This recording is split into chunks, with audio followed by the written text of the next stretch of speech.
आप इस दिल्ली में देख लीजिए, हमारी आज जो स्थिति दिख रही है, हमारे लोगों की जो जमीन है आज यहाँ कहाँ हमारी छीन के रख ली। सरकार के तौर पर इन्होंने हमारे साथ भूमि अधिग्रहण के तौर पर अधिग्रहण करके घेर ली, तो आज हम तो पूरी तरह से हमारे पास संपन्नता कहाँ दिखाई दे रही है। आप एक सिंगल तो बताइए, 2% लोग हैं जो लोग इनके यहाँ नौकरी करते हैं, जो इनके यहाँ दाढ़ी मजदूरी करते हैं, उनके द्वारा जो लोग लड़ाई, जो उनके यहाँ नौकरी कर रहे हैं अपर कास्ट के लोग हैं, वो लोग उनके नौकरी करके उनसे झूठे केस लगवाते हैं जी।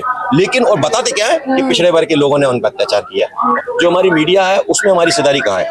सबसे बड़ी बात है हमारी न्यायपालिका में कितनी है, हमारी विधायिका में कितनी है, हमारे उद्योगपति कितने हैं। अगर संपन्नता दिखते समाज के बीच में दिखता तो, लेकिन नहीं दिखाई दे रहा। हम इस बात को बार बार कह रहे हैं, सरकार के बीच में बोले, विपक्ष में भी बोल रहे हैं, पर लेकिन दुर्भाग्य है कि यूजीसी का मामला आया, पिछड़ों को जोड़ा गया, लेकिन विपक्ष का एक नेता नहीं बोल रहा। बिल्कुल बड़ी दुर्भाग्य की बात है, चाहे राहुल गांधी हो, अखिलेश यादव हो, तेजस्वी यादव हो, तमाम सारे स्टालिन हो, तमाम सारे सीतारमैया हो, तमाम सारे नेता हैं, और मैं बड़ा दुर्भाग्य की बात कर रहा हूँ। तो कमजोर तौर पर जो बिल बना के रखा, आज उसको तुरंत स्टे कर दिया जाता है। तो कहीं ना कहीं लगता है न्याय हो रहा है, वो पूर्ण रूप से जातिवाद के तौर पर हो रहा है। और जातिवाद जब तक हमारे लोगों की हिस्सेदारी सुनिश्चित नहीं होगी, जब तक सुप्रीम कोर्ट हो चाहे हाई कोर्ट में जो परिवारवाद चल रहा है, जो जातिवाद के तौर पर एक जाति विशेष के लोगों को वहां पे उनको नियुक्त किया जा रहा है, ये पिछड़े वर्ग के लिए सबसे बड़ा सपना वो है। अच्छा एक बात समझ लीजिए, तुम सुप्रीम कोर्ट की बात कर रहे हो, सुप्रीम कोर्ट की बात कर रहे हैं कि ना वो साहब इंदिरा साहनी जजमेंट के आधार पर 50% से बाहर नहीं जा सकते, पर ईडब्ल्यू आरक्षण कैसे लागू हो गया? और यूजीसी बिल पर हम 27% के लिए 2019 से मध्य प्रदेश के मामले में हम 13% होल्ड अभ्यर्थियों के लिए पिटीशन लगाए हुए हैं। सुप्रीम कोर्ट ने तमाम चला दिया, एक स्टेज जिस पर किसी प्रकार की रोक नहीं है उसका न्याय नहीं कर पाए, और एक बिल, एक नियम के लिए उन्होंने तुरंत स्टे कर दिया। नमस्कार, मैं ज्योति यादव और आप देख रहे हैं हिंद समाचार। कॉन्स्टिट्यूशन क्लब में इस वक्त मेरी मौजूदगी है। हालांकि मंच पर चर्चा लगातार चल रही है, लेकिन कैमरामैन जरा एक बार तस्वीर दिखाए। बहुसंख्यक समाज के हक अधिकार के लिए जातिगत जनगणना जरूरी पर आयोजित महाकुंभ में आप सब सादर आमंत्रित हैं। ये तस्वीरें, मैं अमूमन ये कहती हूँ कि तस्वीरें काफी कुछ बयां करती हैं। तस्वीरों के माध्यम से ही आप जैसे बाबा साहब अम्बेडकर हो, ज्योतिबा फूले हो, और तमाम वो तस्वीरें हैं जो ये बता रही हैं कि जातिगत जनगणना की हुंकार तेज हो गई है। धर्मेंद्र कुशवाहा जी, क्योंकि आप किसी परिचय के मोहताज नहीं है तो मुख्य तौर पर हम चर्चा ही करना चाहेंगे। कैसे देख रहे हैं? अब तो सरकार भी कह रही है कि जातिगत जनगणना करवाएंगे, फिर आशंका किस बात की है? आशंका इस बात की है कि जो जनगणना का फॉर्मेट आया हुआ है, जिसमें 12 नंबर कॉलम पर वो ओबीसी का कॉलम नहीं जोड़ा गया है, SC/ST का आया, सामान्य का आया, लेकिन ओबीसी का स्पेशल नहीं आया।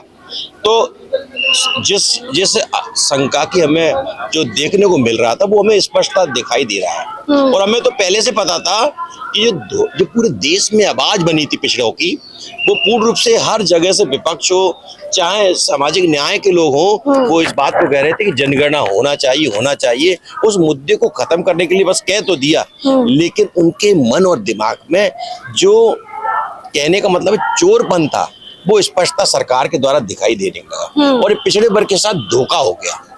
जिस प्रकार से सदन में जो बिना जातिगत जनगणना की बात हर समय सदन में जब भी सत्र होता था उस समय बोलकर सरकार बोलती थी, और सरकार प्रेशर में आके इस बात को कर दिया, लेकिन जब फॉर्मेट आता है तो कहीं ना कहीं धोखा होता है। जिस प्रकार से धोखा, जब आप ये शब्द इस्तेमाल करते हैं तो ये बहुत बड़ा शब्द है धोखा, क्योंकि प्रधानमंत्री मोदी जी तो खुद अब पता चल गया यूजीसी नियमों के बाद पिछड़े वर्ग से तेली तुमार न जाने क्या क्या उन्हें संबोधित किया गया। हमने तस्वीरें देखी। देखिए ये तो बात स्पष्टता है, लेकिन दुर्भाग्य है कि देश के प्रधानमंत्री होने के बाद आप 10 साल से आप यहाँ इसमें मध्य प्रदेश देश के अंदर काबिज है, लेकिन पिछड़े वर्ग की हिस्सेदारी सुनिश्चित नहीं है।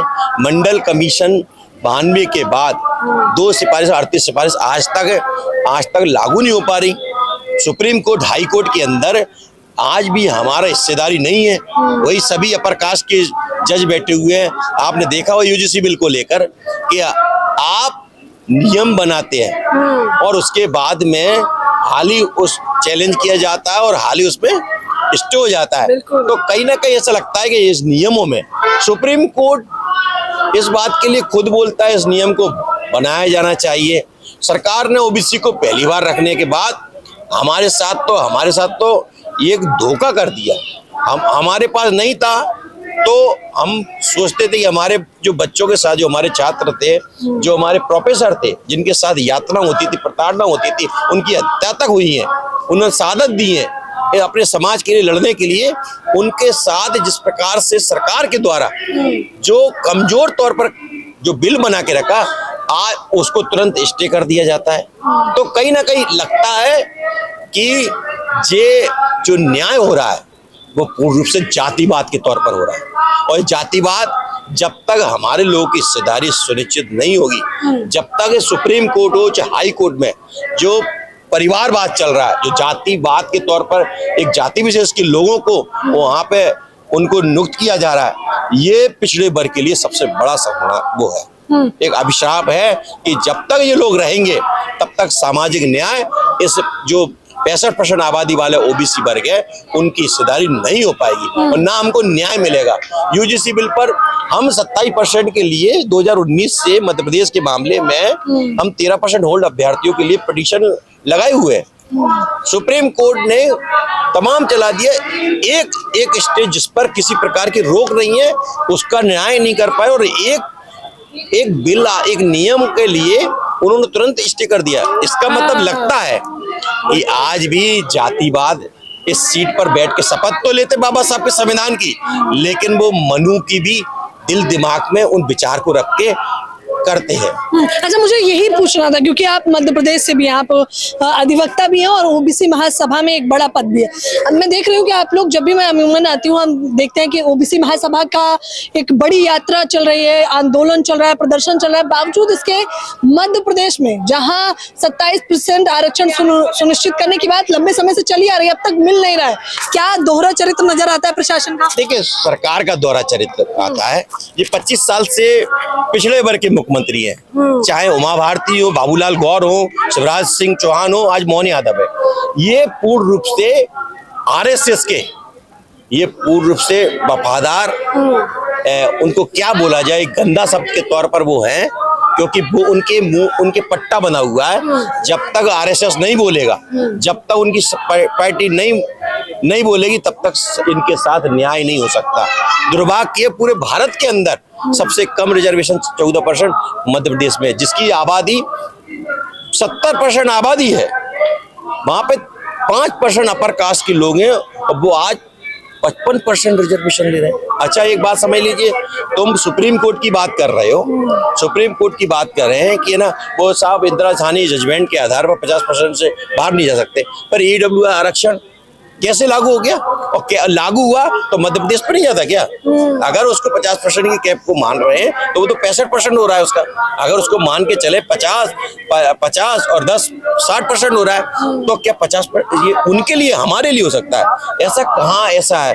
जबकि मैं एक ना लॉयर के नाते बताना चाहता हूँ कि जब इंदिरा साहनी का जजमेंट आया था, उसके बाद उस ओवररूल हुआ बालाजी जजमेंट में, उन्होंने कि सब कास्ट अगर जनगणना के आधार पर समाज के बीच में अगर बराबर उनकी हिस्सेदारी है तो रिजर्वेशन को बढ़ा सकते हैं।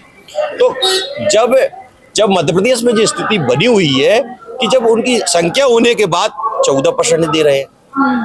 अच्छा, मैंने ये भी देखा था कि मोहन यादव ने कहा कि हम 27% आरक्षण देंगे, तो उनके खिलाफ बकायदा एक मोर्चा खोला गया, ये कहते हुए मोहन यादव जाकर भैंस चराएगा। हमने तमाम ऐसे नारे सुने। देखिए, वो स्पष्टता है, जो लोग विरोध कर रहे थे वो सदियों से करते आ रहे हैं, वो आज का विरोध नहीं है। ये कर्पूरी ठाकुर बिहार में भी बोला गया था, उनको कितनी भद्दी गालियां दी गई। बाबू जगदेव प्रसाद कुशवाहा के साथ किया गया, शरद यादव के साथ किया गया। शरद यादव दिल्ली जाओ, लाठी लेकर भैंस चराओ, ये भी शरद यादव के साथ कहा था।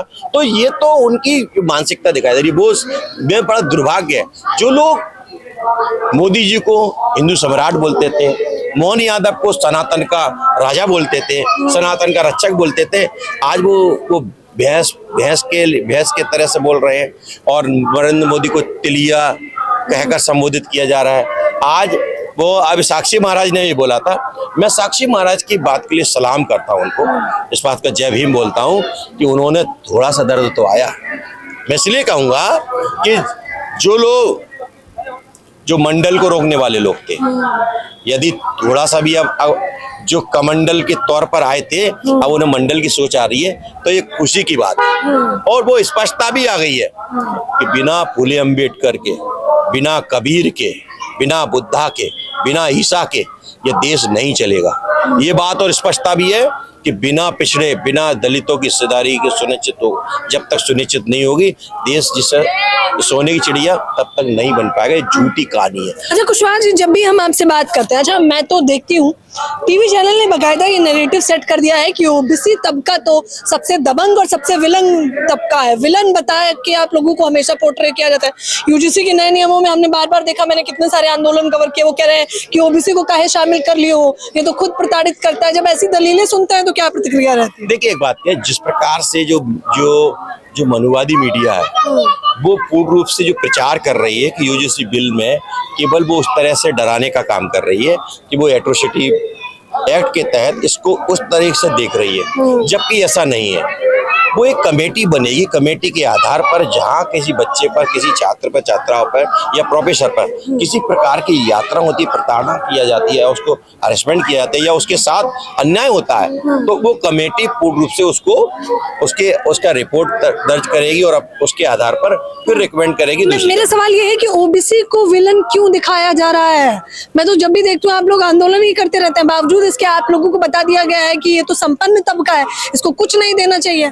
देखिए संपन्नता दिखाने के लिए दूर से दिखना अलग होता है, अंदर से कुछ दिखाई देता है। यदि अगर वो हमारी संपन्नता होती तो सुप्रीम कोर्ट में हमारा चीफ जस्टिस होता, सुप्रीम कोर्ट में हमारे जज ज्यादा होते, हमारे इस देश के अंदर 22 सांसद हमारे होते, पर ऐसा नहीं है।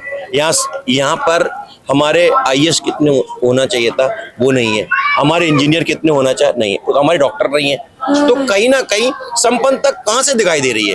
और अगर रेशो देखा जाए, आप इस दिल्ली में देख लीजिए, हमारी आज जो स्थिति दिख रही है, हमारे लोगों की जो जमीन है आज यहाँ कहाँ हमारी छीन के रख ली। सरकार के तौर पर इन्होंने हमारे साथ भूमि अधिग्रहण के तौर पर अधिग्रहण करके घेर ली, तो आज हम तो पूरी तरह से हमारे पास संपन्नता कहाँ दिखाई दे रही है? आप एक सिंगल तो बताइए। आप तो ओबीसी ही है जो दलितों पे अत्याचार करता है, मैंने तो ये नैरेटिव भी देखा है। देखिए कहीं कुछ नहीं किया है। और दूसरी बात, ये डर की बात करते हैं, एट्रोसिटी की बात करते हैं, ये डर ऐसा है कि 2% लोग हैं, जो लोग इनके नौकरी करते हैं, जो इनके दाढ़ी मजदूरी करते हैं, उनके द्वारा जो लोग लड़ाई, जो उनके नौकरी कर रहे हैं अपर कास्ट के लोग हैं, वो लोग उनके नौकरी करके उनसे झूठे केस लगवाते हैं जी। लेकिन और बताते क्या है कि पिछड़े वर्ग के लोगों ने उन पर अत्याचार किया, और कारण क्या रहता है? और मैं पेशे से वकील हूं, हमारे पास कई ऐसे केस भी आए कि जिसके कारण ये दिखाया गया। लेकिन अगर ऐसा होता, संपन्नता होती, तो हमारी बराबर हिस्सेदारी दिखाई देती। जो हम कह रहे दबंग है, हम संपन्नता है, हमारी संपन्नता कहाँ है? हमारा जो मीडिया सेल है, जो हमारी मीडिया है, उसमें हमारी हिस्सेदारी कहाँ है?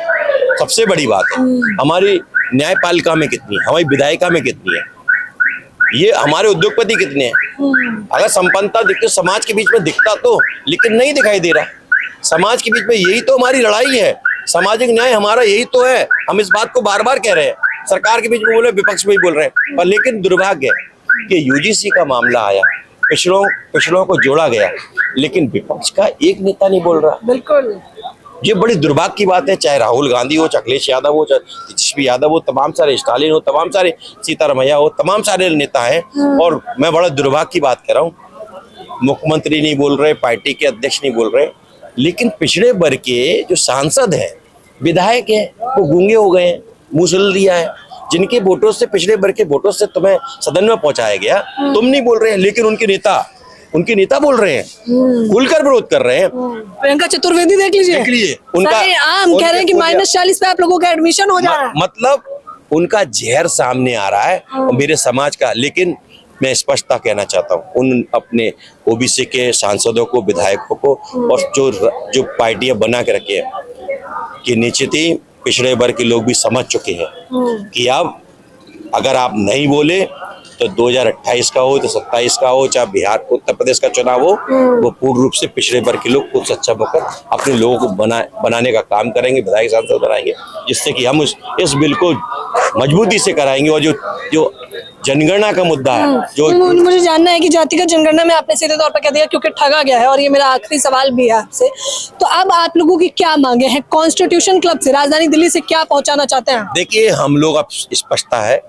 हम लोग 23 मार्च को जंतर मंतर पर दक्षिण भारत के लोग, उत्तर भारत के लोग हम एक धरना दे रहे हैं, और सदन के जब सत्र चल ही रहा है तो हम दे रहे हैं। हमने निश्चित कर लिया है कि हम 15 दिन के अंदर अगर केंद्र सरकार नहीं करती तो भारत में जिस प्रकार से किसान आंदोलन हुआ था उसी प्रकार से पिछड़े वर्ग का आंदोलन होगा।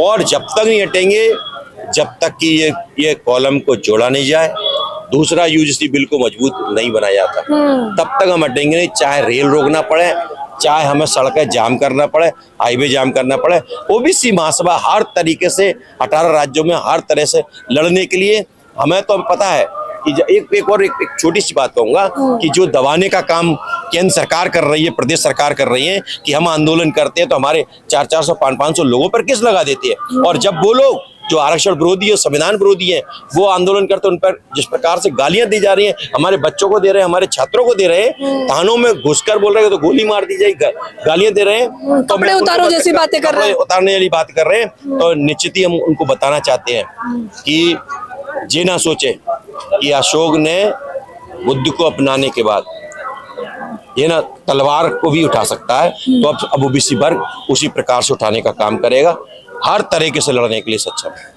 हर तरीके से लड़ने के लिए सक्षम है। और तारीख कौन सी बताई? 23 मार्च। 23 मार्च ये वो तारीख है जब हम अपनी हिस्सेदारी के लिए सड़कों पर उतर आएंगे। सीधे तौर पर, मुख्य तौर पर आप बातचीत पर अपनी प्रतिक्रिया जरूर दें। कैमरामैन नावेद के साथ ज्योति यादव, हिंद समाचार।